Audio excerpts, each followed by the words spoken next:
As I played through Black Ops 6's final zombies map, I found myself struggling to answer a simple question. Did I enjoy Call of Duty 2024? It seems like an easy question to answer, considering, again, how simple it is. It's not complex. Like, was the $70 price tag worth it?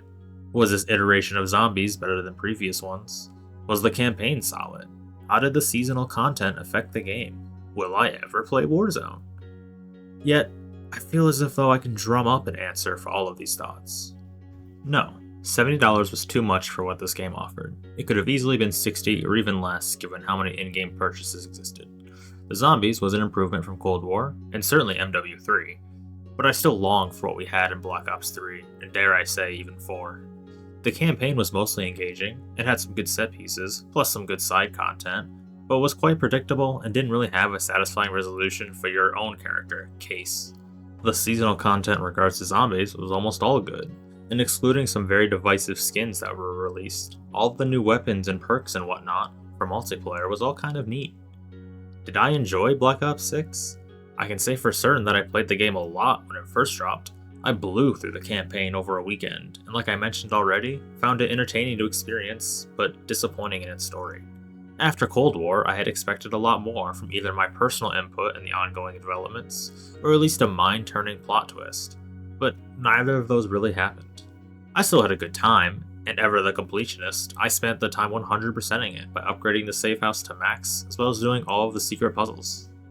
What took up most of my playtime, and also why I am at such an incredibly high level, was playing zombies. I think the difference in these playtimes speaks for itself.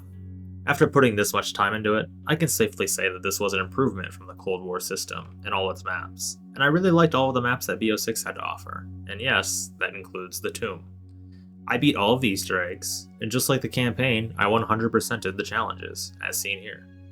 However, what really took up the majority of this playtime was grinding for Nebula. Even though getting a gazillion headshots followed by farming elite kills could be considered a little mind-numbing, I was having a good time nonetheless. Once I did have Nebula though, I found myself never picking zombies back up unless a new map came out, or a friend who had missed the latest map drop wanted to go back and play it. It wasn't like I was burned out on it, because at this point whenever I was playing I kept asking myself why I didn't play more. Did I enjoy Black Ops 6 Zombies? Or was the thought of completing tasks for a reward enough motivation for my brain to keep playing, but once I had hold of the carrot on a stick, maybe it just wasn't exciting enough? Obviously, the game mode people most care about with any Call of Duty is the multiplayer. You have to give credit to the developers in that Black Ops 6 has quite a unique take on it, despite not going in the direction of advanced movement with jetpacks. The word of the day is omni-movement, and after playing with it for several months, it definitely feels sick as hell when you pull it off to its full potential. They said you could be an action hero, and holy hell, they were right. Naturally, some people are going to point towards the fact that this type of gameplay is for the TikTok zoomers whose dreams probably come with Subway Surfers so they don't bore themselves awake. And yeah, you're right. I made a video on why I find myself enjoying more indie party games rather than these increasingly competitive shooters, but I can still somewhat keep up as long as I don't get too rusty. While I was spending hundreds of hours grinding away in zombies, I was microdosing in multiplayer whenever my friends were also playing. I recall these short bursts of playtime to be a good bout of fun, but looking back I'm not sure if it was the game itself or just spending time with people I like. Because once most of the people I played with moved on to other games or sunk back into Warzone, I persisted. And once Nebula was fully finished and the zombies high not hitting like it used to, I turned to fully playing multiplayer. As I began the grind for Dark Matter, I got the full force of Black Ops 6 matchmaking. Again, I touched on this in a previous video, but man is it frustrating to be stuck on a metronome of really easy games followed by an absolute pummeling. It made the grind for Dark Matter really annoying, because there would be games where I would make zero progress because trying to line up a headshot on this god-awful map while 5 John Wicks and the guy who killed Bin Laden is on the other team is just impossible. Not that many people care about this next point, but all of the game modes feel super bland, probably because they've been the same ones that have existed in every Call of Duty. Tack on the cranked out movement, and trying to even play the simple objectives can feel quite pointless. So when my brother and I was still pushing for Dark Matter, spoiler alert, I have given up, and we were becoming agitated with all of the things I have just mentioned, We decided that if this is the Call of Duty we were given, we have to play how this godless landscape intended it. That's right, after giving every mode and map a fair shot, we spent the rest of our duration playing the game on nothing but hardcore stakeout 24/7. I took the shackles off, and for the first time in my multiplayer experience, enjoyed the chaos in every win, loss, and occasional draw. Suddenly, I could single-handedly defend the objective, or just completely ignore it if it was kill confirmed. Headshots didn't just become easy, they were routine with putting my crosshair over where I know people are going to be camping, and just blasting away. Even if we got rolled by a much better team, I could always use dirtier tactics to at the very least bite back a little bit. This was the most fun I had playing multiplayer. Running and gunning at 1,000 miles an hour, shooting anything that moved. Was it incredibly stupid and mindless to round every corner spraying and praying on a map that takes less than 5 seconds to go to your spawn of the enemies? Yeah, but it beats trying to play tactical on a big map where you can't guess where people are going to be because everyone moves too quickly to be predictable. Now that the final Easter egg has been completed, and I prepare to uninstall the game, I ask myself if I enjoyed the time I spent playing Black Ops 6. I certainly didn't hate it, otherwise I would have stopped playing much sooner. But considering what happened with my interest in zombies, or my desire to play it quickly waned once I had nothing to work for, I wonder if I've been tolerating a mediocre game simply because I'm a natural completionist, and I was hoping that along the way I would be convinced that the game was actually better than my instincts said it was. Not so deep down, I yearn for a Call of Duty that actually makes me excited to play it for the sake of the actual gameplay, rather than just to complete a laundry list of menial tasks like a million headshots. Again, I really want to emphasize that I liked this game, but there's a substantial gap between a game that I like and a game that I want to devote a lot of time into. Not that a game has to last a long time to be worthy of being called a masterpiece, the Portal games are a good example of that. But for a Call of Duty that I must reiterate costs $70, I fully anticipate that it will be something that holds my attention above plenty of other games. Let's compare this to the game I've devoted the most time playing over the past year, Helldivers 2. A game that costs $40 and has optional in-game purchases that can be earned naturally through just playing the game. This game that is nearly half the price of Black Ops 6 has managed to keep me playing so much that I'm max level and still opting to play just for the sake of it, not even motivated by some goal or achievement. Just love of a really awesome game that you can tell the developers put their heart and soul into, which makes the bugs and technical issues a lot easier to look past. This is partly why, in my opinion, Call of Duty is losing momentum in the gaming world. As Activision goes back on their word to not have an annual release, every latest installment is shifting closer to being a clone of a previous game, as seen in Modern Warfare 3's endless copy and pasting, or a buggy, unfinished mess like in Black Ops 6. I can't be the only one who sees some of these HUDs or menu screens and wonders how a game of such prestige could look so bland and tasteless. Plain white text that is hard to read pretty much everywhere, no flair in scoreboards, hard to read areas where certain things can overlap. Actually, I think they fixed that last one. It all screams of shortcuts taken to meet deadlines. I used to scoff when people compared COD to sports games like FIFA, which, speaking as someone who hasn't played these games, seem to be a blatant copy and paste job year in year out. Now, unfortunately, the comparison seems quite apt and increasingly harder to push back on. I'm sure some of you are waiting for me to tap the juicy vein that is some of the event skins, mainly the Fortnite rejects. But not only is that horse dead and buried, but I actually don't really have a strong opinion on them. I do believe there should be a setting to toggle seeing only the default skins and voice lines, but other than that, my ability to play and enjoy the game was not impacted by the presence of these skins. Now, don't get me wrong, I think they look beyond stupid in the Call of Duty setting, but I'm also not going to throw a fit at their existence. But they do represent a larger issue that I do believe is hindering Call of Duty, and that is the lack of an identity. You've probably heard people say that Call of Duty's core was centered on showcasing the grim reality of war and the personal sacrifice of the individual required in order to fight in such a war. This was true for the earlier games without a doubt.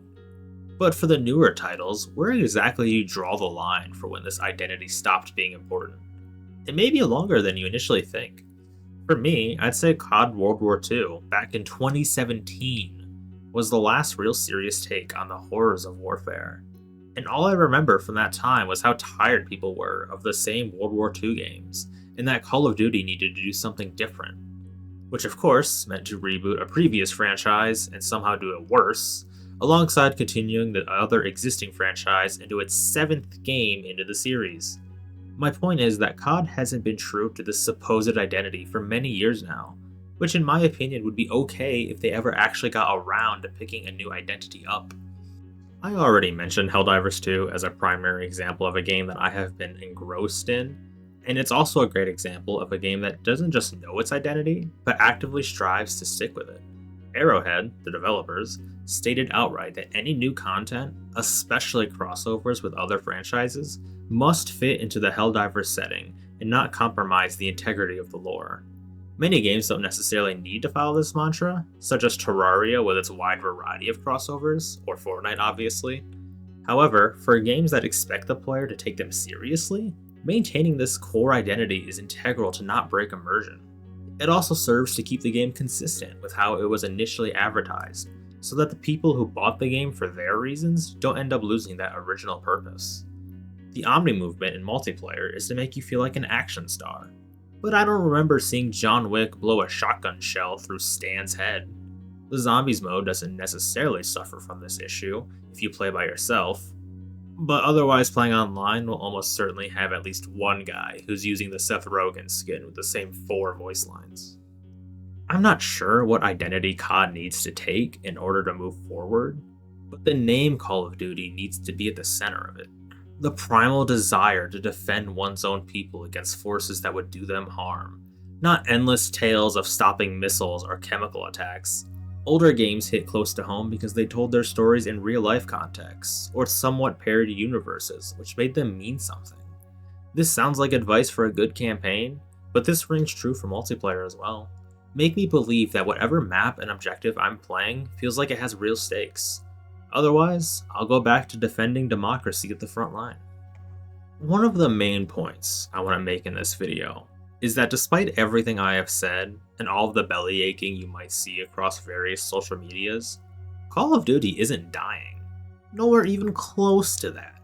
Black Ops 6 was literally the best-selling game of 2024, so no matter what the Redditors say, this franchise is going to continue to thrive. And alongside that, more goofy collaborations are going to exist moving forward, because yet again, despite how much complaining people have about how stupid they look, there's a sizable amount of people who are going to buy them. And they have every right to. Even though I'm a firm believer in voting with your wallet, sometimes people vote the way you don't want. Whether it's an 8-year-old who thinks that Ninja Turtle skins look cool, or a 42-year-old construction worker whose favorite cartoon growing up was Beavis and Butthead. If they want it and have the means to get it, they may very well do so. So, will I be buying Black Ops 7? The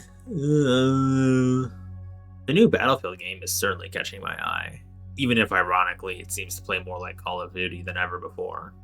I'm most likely going to wait and see how the official launch goes, since I was one of the suckers who bought 2042 on release and very much regretted it. But as far as Black Ops 7 and future COD games, I'm finding less and less reasons to fork over $70 to be haphazardly into a game that none of my friends want to play.